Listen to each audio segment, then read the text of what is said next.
Arcane is a show that thrives in the mess that it creates. Characters feel like real people with complex problems. Each decision that a character faces is a tough one that may put their morals into question. On top of that, they have to deal with their past failures and traumas regularly. No one in Arcane has it easy, and no one sees the world the same way. The show welcomes change and it encourages its characters to gain perspective, to walk in someone else's shoes. There's one character that actively avoids change like the plague. That character is Mel. In a show that loves to create turmoil for its characters, Mel is kind of an outlier. She says one thing and then does another, or she just doesn't do anything. It's infuriating trying to figure out what's going on with her. Today, I'm gonna do my best to figure out who really is Mel Medarda. To figure out Mel, we're going to have to look at her past first. In her flashback scene, Mel is a young Noxian who seems to have bold ideas. She wants to paint the walls gold and import crystal chandeliers. This woman has class, I will give her that. When she's posed with a difficult decision on whether to kill or spare a girl, Mel picks the more merciful option. Mel thinks that it's more important to show mercy over violence. Her mother, on the other hand, disagrees.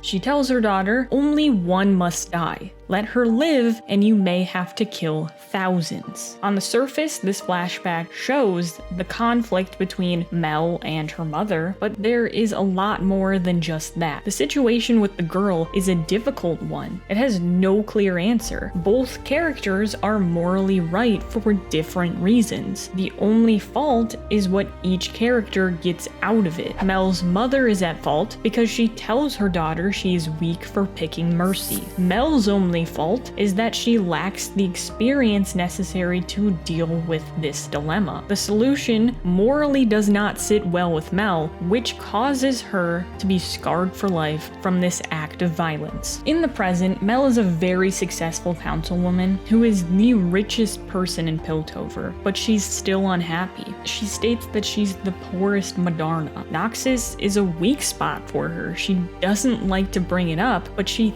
thinks about it all of the time. Even look at her outfits. She's always wearing black and white clothing to symbolize her conflicting opinions of Noxus. On one side, she loves Noxus and wishes she could go back. On the other, she just wants to move forward without looking back. Being exiled is one of the reasons Mel is so successful in her endeavors. Mel always gets what she wants because she knows how to get it. She's cunning, she's sly, and she always moves forward for a brighter future. A real fox among the wolves. However, the reasoning for her success is more out of spite, to prove to her mother that her diplomatic solution is the way to build a successful country. Exile has left Mel jaded and scorned to old mentalities. She's basically the embodiment of the saying, out with the old, in with the new. This leads us to Jace. Jace has a lot going on, and we'll talk about him more in a future video, but when it comes to Mel, Jace is a huge part of her story. After seeing the success of Hextech, Mel believes that Jace is the key to putting Piltover on the map, helping her show her mother that her outlook on government is better. Mel forces Jace into a seat of power and molds him into a leader. He already has the heart of the people, so all she has to do is teach him the ropes of diplomacy. This is a huge win for Mel because now she has someone to hide behind. If a counselor disagrees with her, Jace has her back and vice versa. They also start a relationship with one another, which I feel helps Mel keep Jace in place as well. I mean, their relationship is kind of weird to me because I think Mel is using Jace in the beginning of this relationship and then she cares for him later down the road. All I know is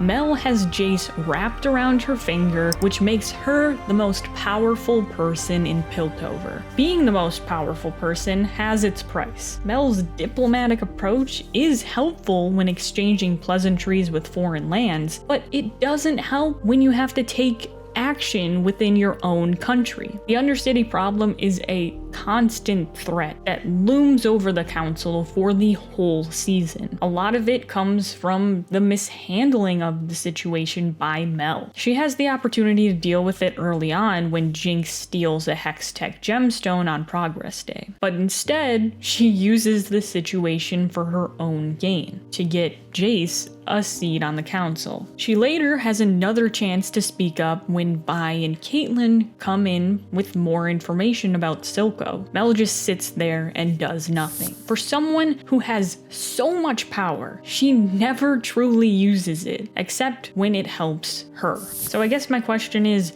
why doesn't Mel act? Well, I think this leads back to the whole flashback situation with her mother. She's still traumatized by the act of violence. Her mother killed that girl in front of her, so Mel has some sort of post-traumatic stress, which causes her to shut down when making decisions about life and death. It's kind of up to interpretation, but all I can say for certain is that Mel mishandles this situation over and over again. Great job, Mel. You're a wonderful leader. On top of the leadership problem and molding Jace into a leader, Mel's mother decides to come into town, because why not? Which does not make Mel a happy camper. Mel's mother does try to connect with her, but Mel does not want anything to do with her. Mel hates her mother for everything that she's put her through. Mel never even got an explanation as to why she was exiled. It's only until Mel forces her mother to answer this very question that she actually gets a reason why. Mel was sent away because her mother couldn't bear to make hard choices about the family with Mel there. Mel's good heart was the thing that forced her away, which in turn made her scorned and jaded. Now we get to the closing parts of this season where Mel has to decide whether to stay in Piltover and make a brand new future with Jace, or go to Noxus with her mother and finally be accepted. Mel takes off her Noxian ring and finally moves on from her past. Until 2 seconds later when Jinx's bomb hits and everyone dies.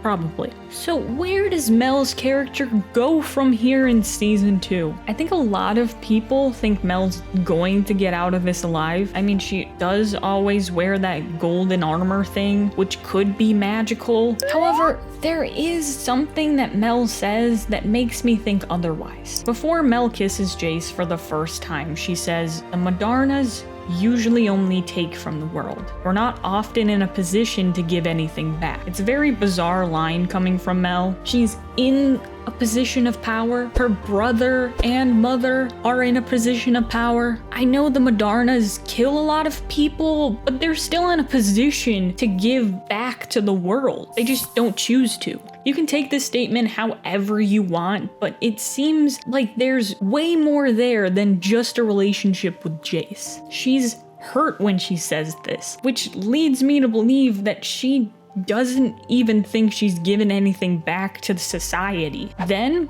there's a line that Mel's mom says about her brother dying because she was distracted. She states, "That's a mistake I can't take back." Both of these quotes sum up Mel's journey so far. Due to Mel being distracted by making Jace a leader, she misses the cues of the Undercity uprising. She miscalculates the people's anger and doesn't see it until a literal bomb is coming towards her. So my prediction for the opening parts of season 2 is as follows. Mel touches a button under her desk to open a secret entrance for her and Jace to sneak out of. Jace says he has to go get Victor, and she shoves him through the doorway anyways. Right when she's about to exit herself, the bomb goes off, leaving Jace the only counselor standing. Whoa. Mel has a secret entrance? How in the world did you come up with that? Well, my fine viewer, I'm glad you asked. In Mel's flashback scene,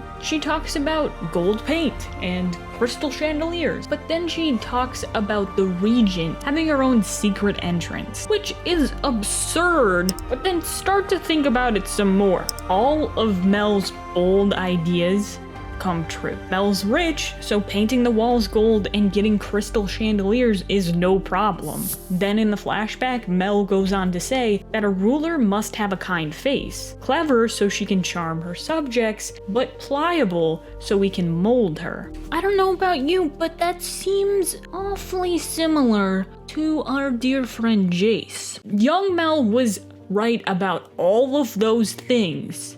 Why wouldn't she have a secret entrance? This would close her character arc in a concise way that would redeem her from past failures.